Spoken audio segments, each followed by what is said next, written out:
Families are more disconnected now than ever before. And this culture of fast-paced busyness, distraction, it's all eroded intimacy, connection, joy.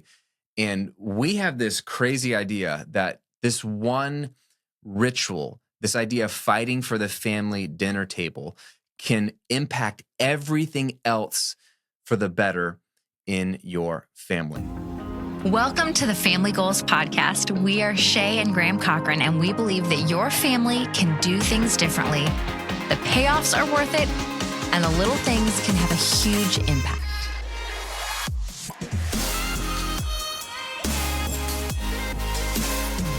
We're so pumped to bring you this show and these episodes. So this is a new endeavor for us. We've been talking about it for easily 18 months. We're doing it. And a lot of you have been in the know that we've been wanting to collaborate on something. But this is fun for us. Like, this is our date day. This is going to be fun, right? Friday. It's supposed to be fun. So we'll see. Otherwise, we're ruining date day. Yeah. If it's not fun, then we're going to stop it. But our hope is to bring you the absolute best podcast to help your family, whether you have children, don't have children, young children, grown children, everything having to do with family and marriage and family culture and dealing with money and work and faith, all of that all stuff. The things. We're going to talk about all those things for your family to win. But we've got a handful of initial episodes for you right now, right here. This is one of them. If you don't like them, we aren't going to do them. We're out. So our only ask you haven't even heard this episode, before we even get into it, our ask is going to be, if you enjoy this conversation in this episode, you need to let us know by rating and reviewing the show on Apple Podcasts or Spotify or wherever you listen to it. Or if you're watching the YouTube version, subscribing to the channel and liking the videos. If you don't do that, we won't know that you're listening or watching, and then we're just going to stop because our life, we got stuff to do. We'll just go back to laying by the pool on a Friday. Yeah, like we're giving up part of our date day for you.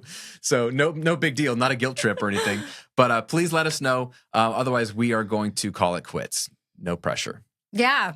So we want to start with what we think is one of the most foundational and simplest. I don't know. I say simple in theory. It's a simple concept. It's not always easy to execute on that will have the biggest impact in your family. So I want to start by reading a little something for you that I wrote on Instagram about earlier this year, almost a year ago now.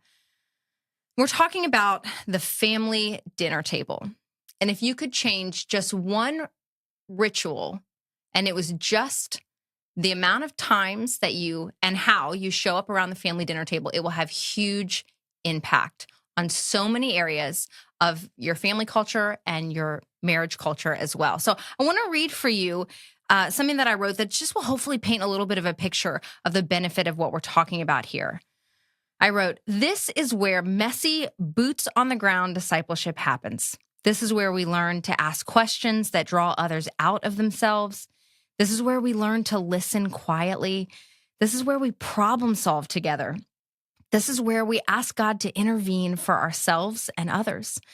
This is where we learn to take care of our bodies through our food choices. This is where we learn to set aside technology and distraction and be fully present with each other. This is where we share the good and bad of our days and grow in empathy for one another. This is where we laugh with those who laugh and weep with those who weep. This is where we let our guard down and can be fully ourselves. This is where we are free to be silly or sad, excited or mad, and process all these emotions together. This is where decisions are made as a family, with each person's voice heard. This is where our individual lives intersect and we go from me to we. This is where dreams are shared and taken up as a family unit. This is where family mission and values are forged and lived out. This is where we serve each other and others who join us at the table. This is where we fill empty bellies and weary souls. This is where we learn to submit to wisdom and authority. This is where we're inspired and encouraged by the stories of others. This is where our stories and the stories of previous generations are handed down. This is where we share our burdens and allow others to help shoulder them. This is where we learn respect and tenderness and patience and sometimes long suffering, especially when daddy prays a long time over the food. This is where we remember the ways that we are similar and we see the things that make us unique. This is where the fruits of the Spirit are tested and tended to. This is where we experience a foreshadowing of heaven, the kindness and creativity of God through the provision of a good meal, a chance to literally taste and see that He is good. If we are going to reclaim any ground in Western culture's assault on the family, it will start around the family dinner table. Mm. That's the premise. Let's dive in. So I love that post, and I love, because this is something Shay and I have talked about for years, and we've been doing for years that we'll get into in a second, and we're going to break down what we mean by the family dinner table. So there's probably a lot of questions there, and how is that possible? But this is one of those things that we've been doing, and we've done a lot of things wrong, and hopefully some things right in marriage and in family. But this is the one thing we keep coming back to in conversations with people, that we're like, this is the thing that if you get a lot of things wrong, you can actually get a lot of things wrong. But if you get this one semi-right, you don't even have to get it perfectly. It will be the glue that keeps your family together. And one of the things that came up for Shay and I was, and if you've been married for any length of time, or if you are married, then you probably have discovered this crazy thing that your spouse points out to you how different your parents are. They're like, wow, you do things this way? Like, you were raised that way? Like, y'all talk. And so I thought my family was normal, and she thought her family was normal maybe, but then we realized, wow, our families were totally different. And that difference is like what makes our marriage beautiful, is we bring the two families together. But one of the things that was the same about both of our families, even though they're completely different and just come from a different world, like, they both shared this value of dinner, family dinner. Like, Shay growing up, me growing up, like, we always had family more dinner. nights out of the week than not, we were having family dinner together. And that was so normative for us that it took us a while in conversation with other people to realize, wait, that's not typical, at least anymore. Yeah. For a lot of people. But that's one thing we had in common. Well, and as people have asked us over the years, so just for some context for those of you who don't know us who are listening, we've been married for 18 years. We have 2 teenage daughters, teen and preteen daughters. And over the years, as people have asked us, how did your kids turn out the way that they did? How is it that you've created the family culture that you've created? I think one thing that we've realized is that so much of that was forged at the family dinner table. It really wasn't in these like beautiful weekly family lectures or, unique style of parenting necessarily. A lot of the family culture that we've created, the way that we interact with our children, the way that we interact as a married couple, the way that our kids interact with each other and with other adults, was all forged around the family dinner table. And that's when we kind of arrived at the conclusion that, wow, if you just could get this one thing right, if you could just do this one thing, it's going to have far more impact than probably a lot of the other things that we do that end up exhausting us. And, read to your kids every night. Make sure that you go, there's just a lot of things that parents try to take on that in the real world get really hard to keep up with. And I feel like if we could just dial in this one area, you're going to see the impacts that you want to see. Well, that's the beauty of it. So like, there's a lot of guilt and shame that comes on you if you have kids, especially, but even if you're just a married couple without kids, like, this applies to you, where you might feel like, how am I showing up as a husband or a wife? Like, why are we disconnected? Yeah. Could we be more connected? What would it take to be more connected? And so there's a million things you could do. Like, if you're just a married couple, like, you could get date night games, and there's all kinds of things and things people will teach you, and strategies. Yeah. There's endless, it's like a buffet of opportunities of maybe this would make us more connected, or if we had new friends that we shared, or if we both had a hobby we liked, or if we both went to church, and all of these are great things. It's just that it's overwhelming, because we're trying to show up in the world in our careers as married couples, if you have kids as a parent, and that's like the hardest job I've ever had. I don't really know what I'm doing still. And it's so easy when you try all these different things and they don't work to just give up. Yeah.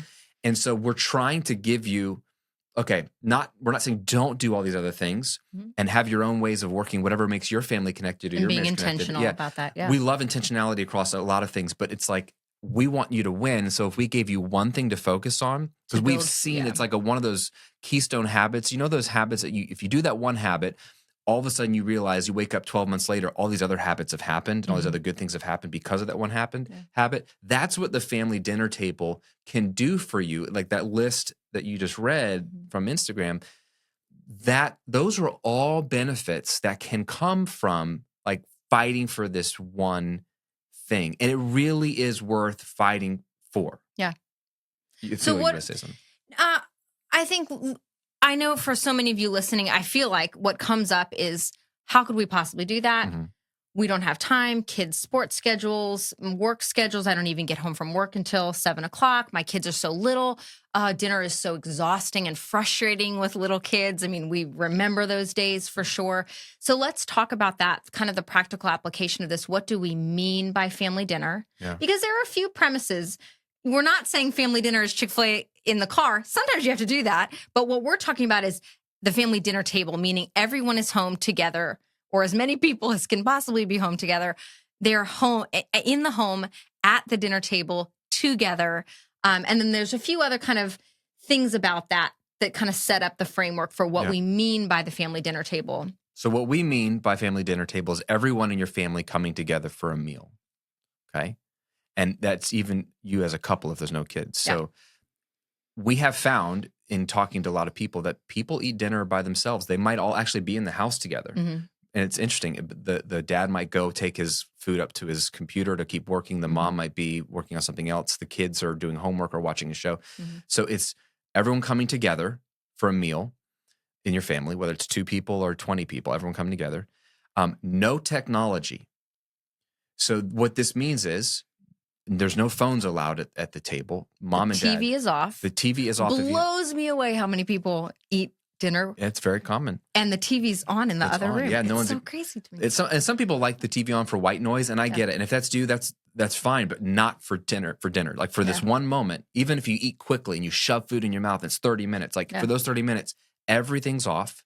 Except for music. We can say music as technology is okay. I love that your family, that's your true. family was the first family I ever met that listens to music most dinners. Like your dad would intentionally put on music and he would like select the music Yeah, it's a big deal. for dinner. I loved that. It's like a DJ. And so we do that a little bit more in our house here. So we're not saying that, but we're mostly saying screens. Yeah, like screens or something to fidget iPads, with. yeah, any of Anything that that you could touch that would distract you. And we know. It's not even in your pocket because we don't want it coming You don't out. want it We don't want buzzing. it interrupting the moment. You don't want to see it. Because as sad as this is, this might be the only time in your day where your whole family is A, together. Yeah. Because that's true for us. Like we all go our separate ways during the day. B, not on a device or even close to a device. Like it sounds sad to say, but like fight for this one brief moment. So no technology. An intentional use of that time. Now don't be overwhelmed by this because like we're like We're going to paint a picture of what that looks like at different, depending on the ages of your children. And we have some prompts for you coming up to like just spoon feed you and like tee you up so you can knock it off the tee. But the goal is that dinner is not just to fuel your body. It is going to be this special moment that will be slightly intentional, but don't get overwhelmed. It's going to like fuel connection. we're not that amazing of a family. It's just like very, very basic intentionality. And then the goal is daily. That is the goal. Now, if you can't do dinner, you can do breakfast. Mm-hmm. It can be the breakfast table, or it can be lunch. We have couples, friends who, like, one of the things we had talked to them about was date night, like have a date night. And they're like, we just can't. And then it came up in conversation that they could both break off for a lunch on like a certain day of the week. And especially if you're both entrepreneurs. We have a lot of entrepreneurs in our circles. And so that works well. They could break for lunch. Like, but if you have a family, like, again, everyone's schedule actually is different. Yeah, and you could be like a nurse working the night shift. Right. So you're not Dinner may around not for work. dinner, but can you find another time? Maybe it's breakfast before school or something like that you can all get around the table. And the goal is to have family dinner at the table more nights of the week than not, which is what you said. Like aim for like at least 4 out of 7 nights of the week, right? We have teens and preteens, so we're getting into that phase where there's a lot of sports schedules. But even then, and I don't want to get ahead of ourselves, but we have allowed our kids to play sports. They are playing after school sports. We've done dance, we've done cheer, we've done gymnastics, we're doing soccer right now. We have found a way to select schedules that preserve the family dinner table, meaning we've prioritized family dinner to the extent that we're unwilling to give it up for certain sports. So the kids' sports choices are affected by or influenced by, well, when are we going to have family dinner? Now, maybe we have to have family dinner early in the afternoon, or maybe we have to have family dinner at 8:00 when everyone's back home, but we're still going to make sure that that is happening. And we're going to make sure that it's happening more nights of the week than not happening. Yeah. Shoot for 4 out of 7 minimum, because the goal here is to make it the norm, the rule, rather than the exception. Yeah. So this isn't legalism. And this isn't like it has to be 7 nights or like your family's going to fall apart and everyone's going to be a train wreck. But it's like, what is normative in your family culture? If this isn't normative for you, that's okay. But if you're shooting for 4 out of 7 minimum, it becomes the norm. Your kids start to expect it. You start to expect it. Yeah. And it becomes ritualistic. And there's power in ritual. There's a reason why people do rituals. And now these days, morning routines are big. There's a reason why those things work, is because it programs our body and our minds to like fall into a pattern where we expect it and we orient our lives around it. Yeah. And to your point about sports and the schedules, and this is kind of what we're getting at, is this is one of our last points about it, is you're choosing every choice we're making in our families in life. Every yes is a no. Every no is a yes. Okay, like always remember that. Every yes is a no. Every no is a yes. So when you say yes to sports or staying late for work or whatever it is, the thing is, you're saying no to something else. What we're asking you to do is say yes to family dinner first, so that then that forces you to say no's to, not no to sports or no to work or no to an event, but okay, well, I can't do it at this time, or like this is my priority. I've put it first. And so how can I shove my life around this one very, very important thing to our family? We're not going to give up everything but we're going to fight for this one core thing and work everything around it. And again, the reason why repetition and the reason why quantity is important here is because it isn't about the food that you're eating, right? This isn't about the dinner itself. And on that note, it doesn't need to be fancy. It doesn't need to be a 10-course meal. It can be Chick-fil-A. It can be a pizza. It can be a pizza. Hashtag blessed. It's that it's together and at the table. So the food doesn't matter. This doesn't have to be something extravagant, but it is all of the culture and values that you are teaching and training at the dinner table. So for example, with little children, and you remember those days, you're just trying to survive dinner. The kids are up and down. You're trying to teach your kid to sit in a seat. Mom's up and down having to get a million things. Like family dinner when you have really young kids is very chaotic. But think about what you're teaching them. You're teaching them to prioritize family. You're teaching them that this is a safe space. You're teaching them to obey authority. Listen, obeying authority is like it is a critical life skill. Like they are going to have to learn eventually to sit. I hate to break that to you. Like someday they will need to know how to sit still. You learn how to listen when someone talks. You learn at in those early young years where dinner's exhausting and chaotic, they're learning how to listen to somebody else and not interrupt them. They're learning how to say, would you please pass the butter? They're learning how to be polite when somebody says something that's frustrating. So not to interrupt you, that's a really good point, though. One of the comments we get about our girls that always surprises me is how like surprised people are. They're like, wow, your daughters, they're 11 and 14, but even when they were a little bit younger, like these are adults saying like, they could conversate with me. Like they looked me in the eye. And at one point somebody asked me like, did you train your kids? Like look at adults in the eye. And I was like, no, they just have to sit at the table and listen to us. They talk. Freaking hated dinner for years. And that's what happened. And so there's, to your point, like how can we expect young kids to ever know how to look at a boss in the eye, or a cop if they get pulled over, or, or their parole officer? This got dark real fast, right? Like, how can we expect them to engage with an adult in a professional, polite, respectful manner if they've never had to? And it's all been kidified. And again, I'm not trying to come down on anybody, but it dawned on me that, we never told them that. Yeah. But we forced them to have dinner, sit at the dinner table. And and to your point, and we have some suggestions for little kids. We're going to get to that in a second. But even when they were little, we didn't just cater to them. Like we knew this was the only time Shay and I would connect. So we would even fight. Like they might be throwing applesauce everywhere, but we were fighting to like, how was your day? Yeah. Like I'm trying to talk to my wife. And at least finish up with them and then dismiss them. And then you get to sit there a little bit. But we wanted longer, them to see us like talking. So they had to sit. They did. Mom. Well, and even now, and this gets into the benefit of getting to hear other people's stories. There are people that we invite over for dinner, especially older couples or people that have just had a crazy life experience or have a really incredible testimony or have just been a part of really cool things. We'll have, other entrepreneurs, things like that. We'll invite people over to have dinner with us and make sure that our kids, typically the kids eat real quick and then they're dismissed, right? If we have company over, I guess you're saying, right? And culturally, like, I just think if we do it, that's how we do it. Like, okay, can I go? Yes, you can go. And that's fine sometimes, but very intentionally, we actually try to make our kids sit for most of the conversation and ask the guests lots of questions. Tell me about your childhood there. Tell me about that opportunity. Tell me about that cool business you built. And the kids are forced to sit and listen. But they're absorbing so much and they're learning how adults conversate with respect. They're learning how to have differing of opinion with respect, right? There's the point being, there's so much. Like when else, especially once your kids are off at school, when else are you even getting the opportunity to teach those lessons? Is it in the car on your way to practice? Like, is it when you're all going 150 different directions on the weekends? No, like most likely that stuff isn't really those opportunities for instilling behavior and the type of family relationship that you want to have. Those opportunities don't come up. Yeah. But you have a built-in opportunity to create the type of family engagement that you would like to have, respect and love and kindness and tenderness and patience. Together around the dinner table.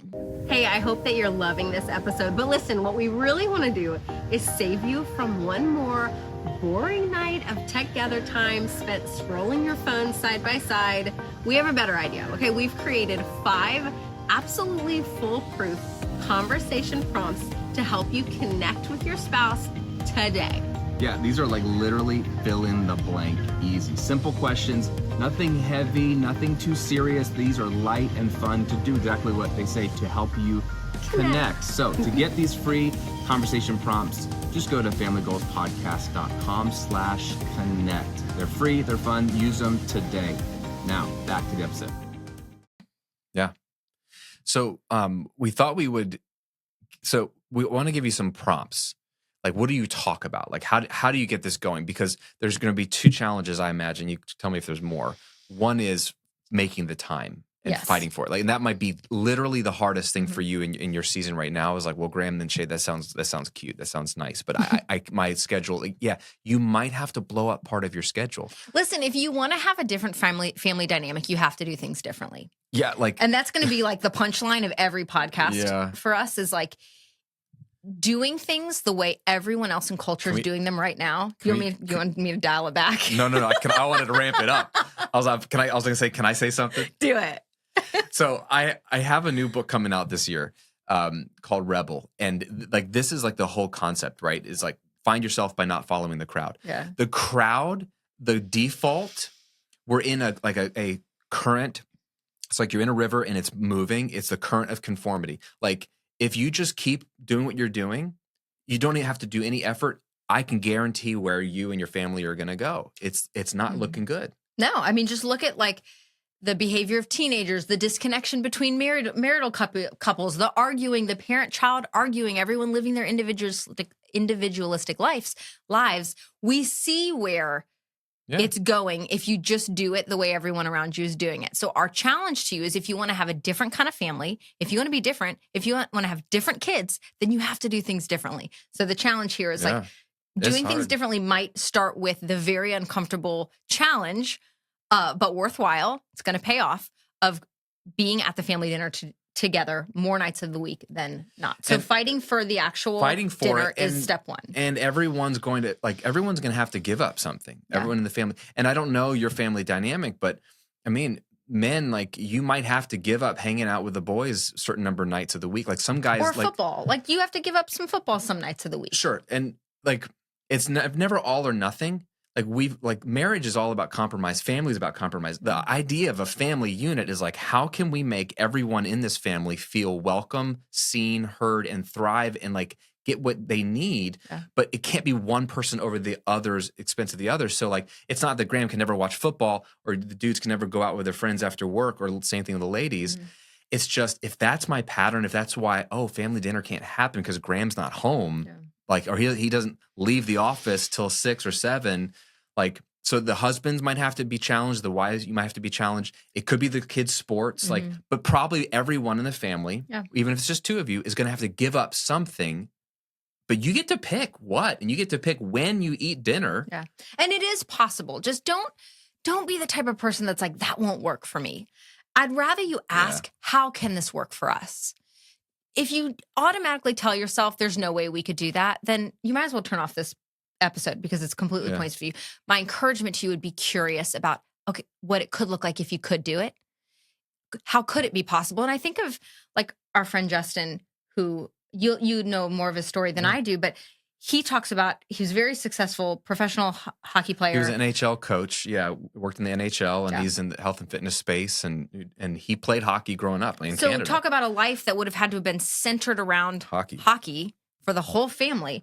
And still, when we gave this talk with a group of people and he was there, he was like, you know what, now that I think about it, my family managed to do that. Yeah, sometimes we ate early, sometimes we ate late. Yeah, he said his mom moved their dinner to like 4 o'clock or 4:30 in the afternoon because he had hockey games every single night, and they didn't give up family dinner. They just had a mega early dinner, and that is beautiful because it can look like whatever you want. We're not telling you what to do.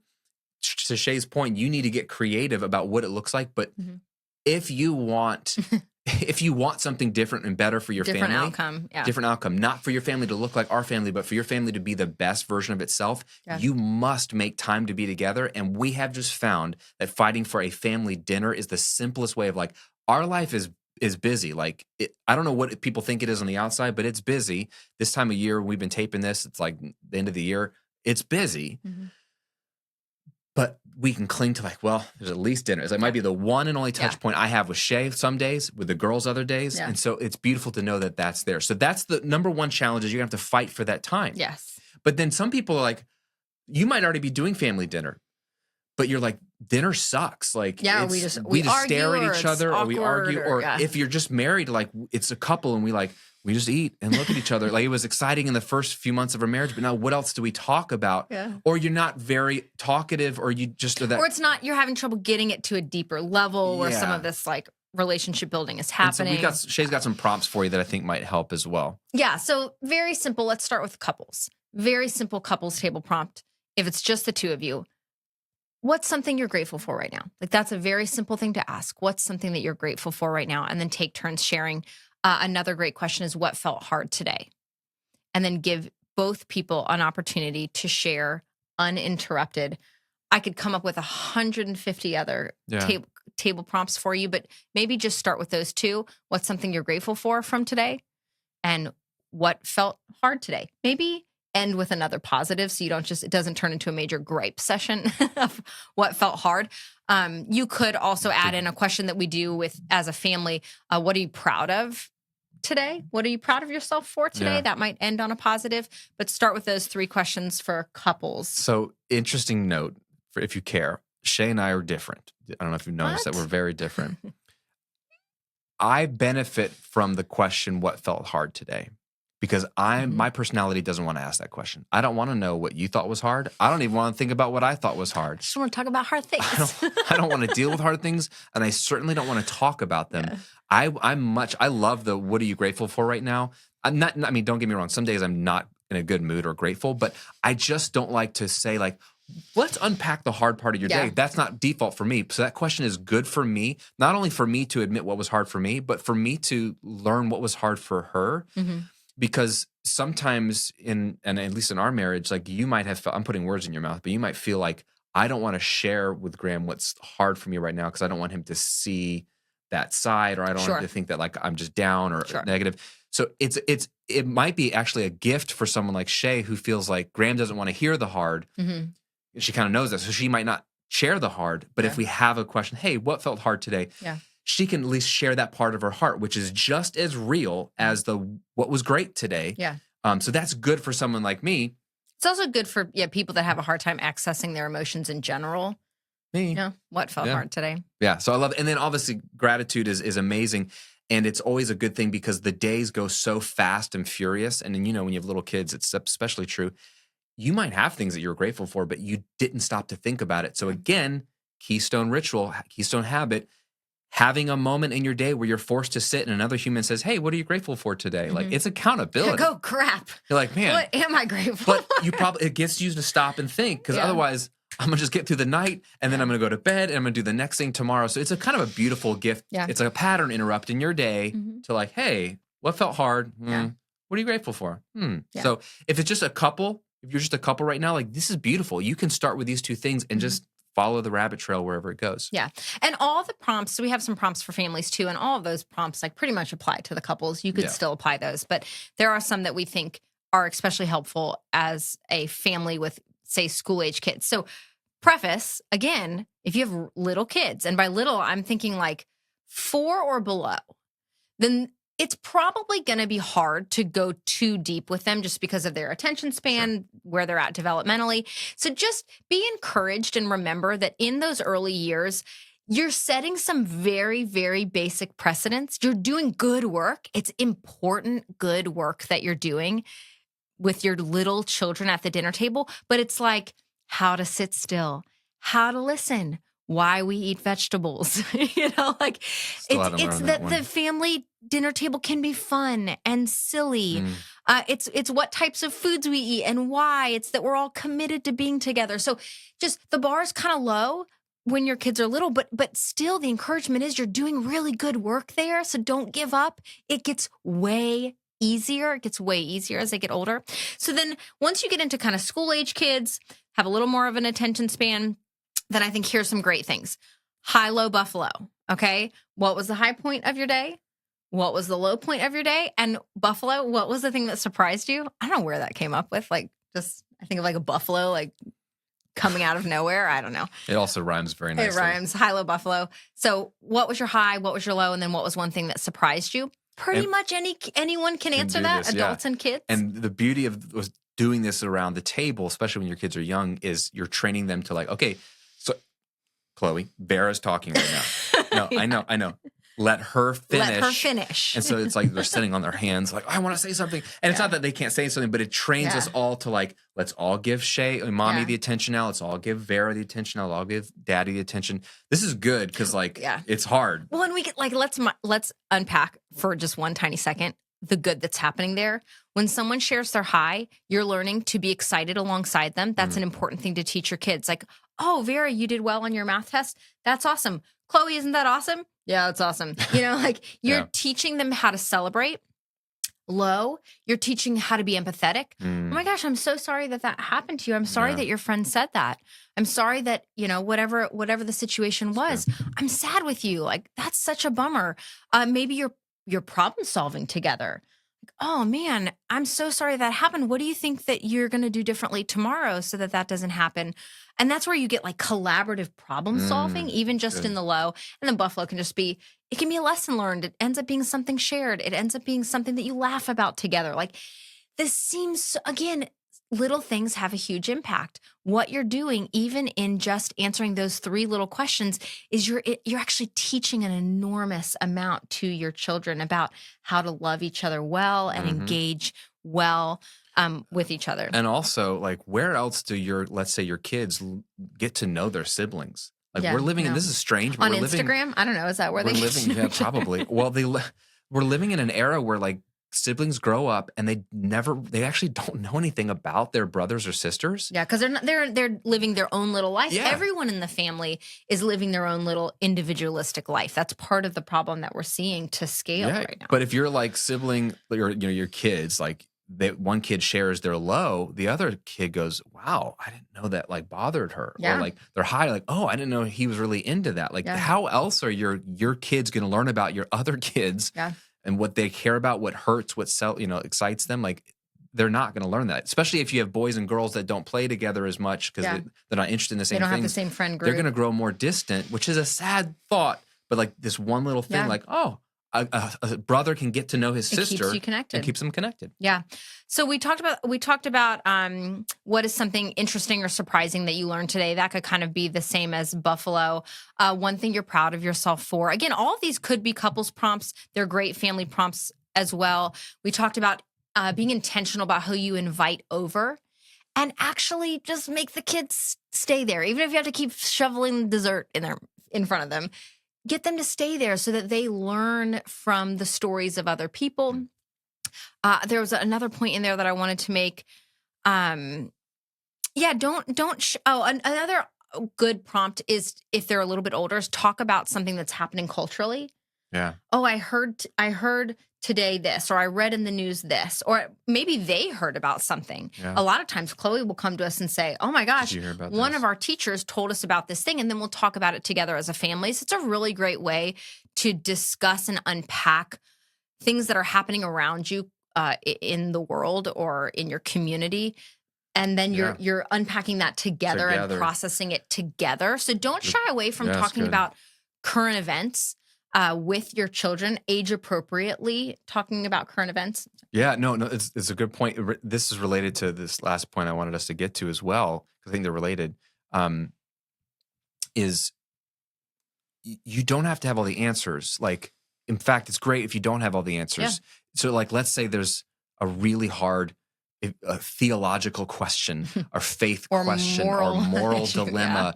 And like your kids, because sometimes these kids come up with these great questions. And if you feel like, oh man, like this is like that moment I'm supposed to like have the right answer. Where do babies come from? Hopefully I figured that part out.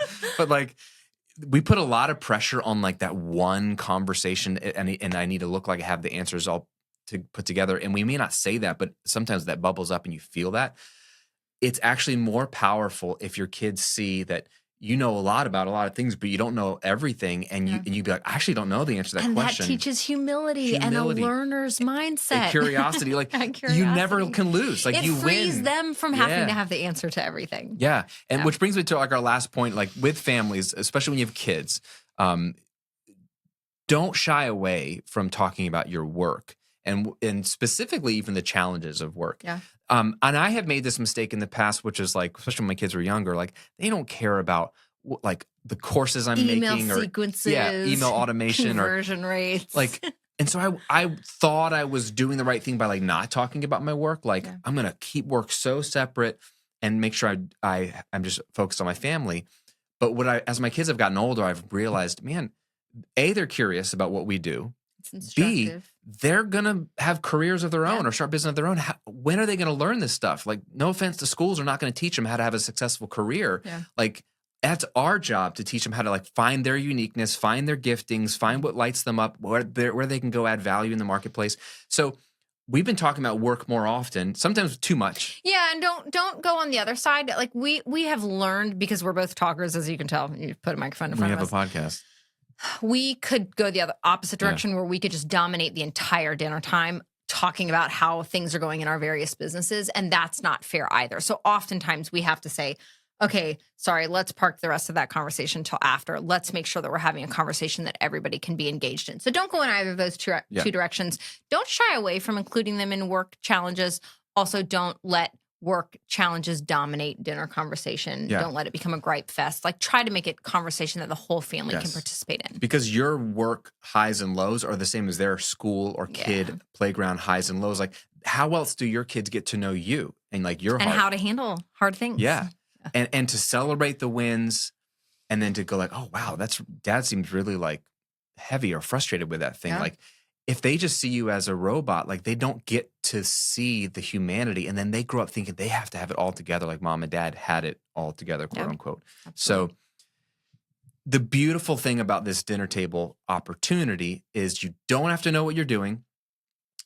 And here's one final thought I would say about it is going back to why you want to try to fight for this every single night is you get more at bats. Like Yeah. if you think about baseball, the best batters in the world strike out a lot. Like they hit a lot of home runs, but they also, if you look at their strikeouts, like they strike out a lot, or it's a lot of balls instead of like base hits.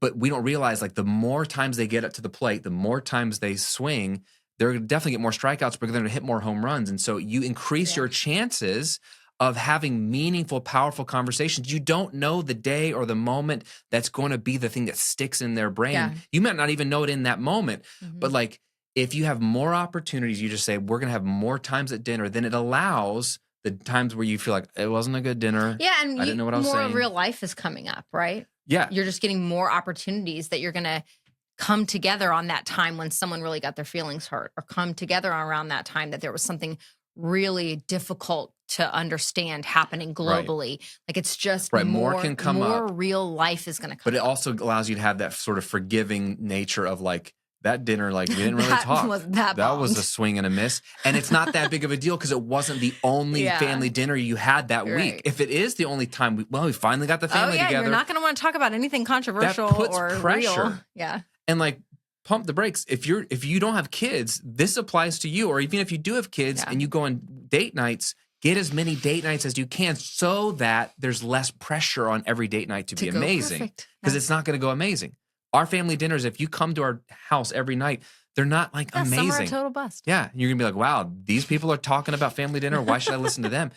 Yeah, because most of them kind of like, eh. Yeah. But the at But bats, some the of them are reps, golden, and they become like core memories. They do. So hopefully that makes sense. Like you don't have to get it right. You don't have to get it perfect. Did we miss anything? I think that's it. We should probably cut ourselves off. Yeah, we're going too long. So the question for you is very simple. What's your next step for this? If you're like listening to this and you're like, I kind of agree, or I like this, or this is intriguing to me, what's your next best step? Is it, okay, I need to sit down with my spouse and my family. We need to carve out the time. Is it, I need to cancel some things or move some things around? Yeah. Or do you have the time and it's just you haven't had any structure for it, or you haven't really been intentional about it? You're like, okay, I need to just pick one of these conversation prompts. You decide what your next best step is. But please, like if you do nothing else this year for your family and your marriage, do this one thing. It will have ripple effects into everything else. The other thing we'd ask you to do is, again, if you like this episode, give us a review. Let us know. Yeah. And this is how you let us know. You rate, give us 5 stars. If you think it's worth 5 stars on Apple Podcasts, leave us a review. Let us know what you like about it. If you're watching on YouTube, subscribe or like any of those things trigger not only the algorithms, but they tell us somebody's watching, somebody's listening. If you want us to continue to do this show weekly, It's the only feedback we'll get. yeah, it's up to you. So the pressure's on you. You tell us. Otherwise, this is all you get, just a handful of initial episodes, of pilot episodes. But we'd love to do this, but not if no one's listening. So we're putting the pressure on you. All right, closing question. Oh, yeah. What are you grateful for today? I am grateful that we actually kicked off this darn podcast. Ah, you stole That's, I knew you were going to say that. that's not fair. Okay. No, That's no, okay. that's fine. I can I come know, up with I'm gonna come up with You're another good. one. Nope, Because I knew it. nope. Nope. You already said it. Here we go. Here's my bonus one. I'm grateful that we snuck a walk in today, even though I thought we were We going to have did, time yeah. because we were like recording our episode today. And We still got did a it. walk in. Yeah. Okay. What are you grateful for? I'm grateful that we're doing this, that we're finally, this is like, something we've been talking about for 2 years. So I'm very grateful that we're doing this. And my bonus one, since you got a bonus one, is getting to sauna and jump in the pool this morning. Ooh, I just got a sauna and the new family member. the new family sauna. She's we from got to Finland. name her. yeah, she's from Norway. And I turned it on at like 5:30 a.m. this morning just so that I could do it at 6 o'clock, 6:15 in enough time to do it before we had to take the kids to school. And I did it and I jumped in the pool, which is super cold this time of year. And it was so great. Look at you. I know. Look at you. Hey, this is great. Thanks for hanging out with us today. Hope you enjoyed the episode. We'll see you on another one real soon.